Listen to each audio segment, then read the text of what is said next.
ये चुनाव का समय है और चुनाव तो हर 5 साल में 2 बार आता है, लेकिन ये चुनाव बहुत खास है। खास इसलिए क्योंकि हमारा देश का संविधान जो है वो खतरे में है साथियों। हमारे देश के लोग खतरे में है। इसके लिए साथियों आपको हमको विशेष तौर पे संघर्ष करने की आवश्यकता है। आज संविधान की वजह से आज आपके सामने में एक महिला का भी पिछड़ा का बेटा अगर अपनी बात को रख रहा है तो ये बाबा साहब भीमराव अम्बेडकर का संविधान का देना है साथियों, संविधान का देना है।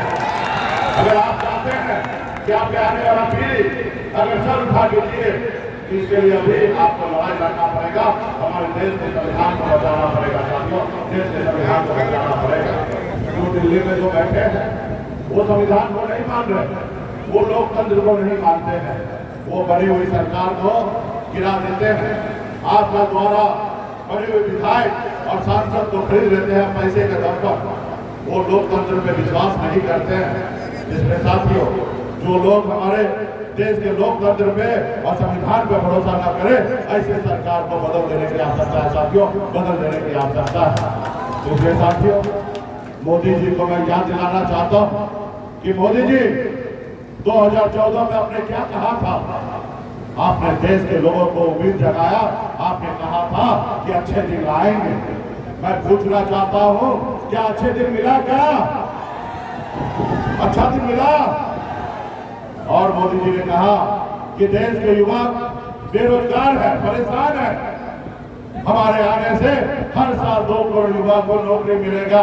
क्या मिला, क्या नौकरी? मोदी जी ने और कहा कि विदेश से काला धन लाएंगे और सभी के खाता में 15-15 लाख रुपए देंगे। पैसा मिला क्या?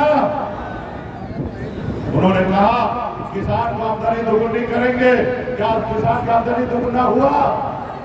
उन्होंने कहा गरीब का पक्का मकान बना के देंगे। क्या पक्का मकान बना? और बताइए देश के प्रधानमंत्री और आपसे जो जनता जो है वो मालिक है और मालिक से झूठ बोले, ऐसे सरकार को बदल दे। मैं तो देश के प्रधानमंत्री से आग्रह करता हूं कि मोदी जी हम सुनते हैं कि आपका 56 इंच का सीना है, तो 56 इंच का सीना लेकर महाराजगंज में आके या बिहार के कोई भी कोना में आइए आते हैं तो जो 2014 में जो भाषण देते थे कृपया करके वही भाषण दीजिए, तब बताएगा कि आपका 56 इंच का सीना है या 36 इंच का सीना है। जनता डिसीजन लेगा साथियों, जनता बताएगा कि आप 56 वाले हैं या 36 वाले हैं। इसलिए साथियों ये जो सरकार है, जुमले की सरकार है, गरीब पिछड़ा विरोधी सरकार है, ये नहीं चाहता है कि गरीब का बच्चा आगे बढ़े सर उठा के।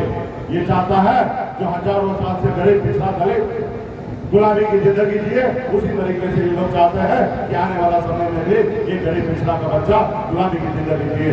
लेकिन समय बदलाव है साथियों, आने वाला समय में मजबूती से हमारे यहाँ पे कांग्रेस पार्टी के प्रत्याशी छोटे भाई आकाश सिंह जी यहाँ का प्रत्याशी है। इनका चुनाव चिन्ह पंजा है और 1 नंबर बटन पे दबाकर इनको जिताइए, दिल्ली भेजिए और दिल्ली जाने के बाद राहुल गांधी जी का हाथ मजबूत होगा और आदरणीय लालू जी का हाथ मजबूत होगा, तेजस्वी प्रसाद यादव जी का हाथ मजबूत होगा और फिर मजबूती से हम लोग लड़ाई लड़ेंगे। जो काम मोदी जी नहीं किया उससे आगे बढ़कर हम लोग काम करने का काम करेंगे। तो तमाम साथी से कहूँगा कि देश में जनता जो है वही मालिक है और समय आ गया है कि 10 साल का हिसाब का बदला लेने का और सही निर्णय आप लीजिएगा। बहुत बहुत धन्यवाद पार्टी के सभी नेतागण को, बहुत बहुत धन्यवाद।